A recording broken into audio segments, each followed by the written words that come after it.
Do you know how to use should to sound smart in English? Let's learn three powerful ways to use should. Most people use it only for advice, but fluent speaker use it for feelings.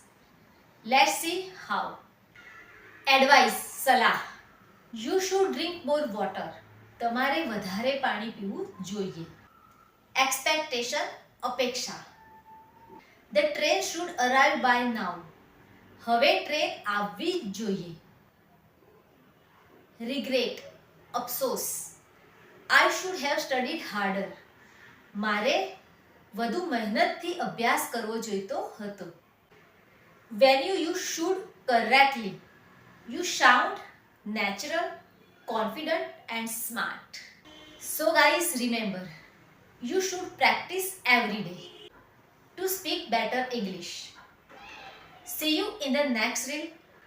Keep learning with Pragna Patel Easy Speak English.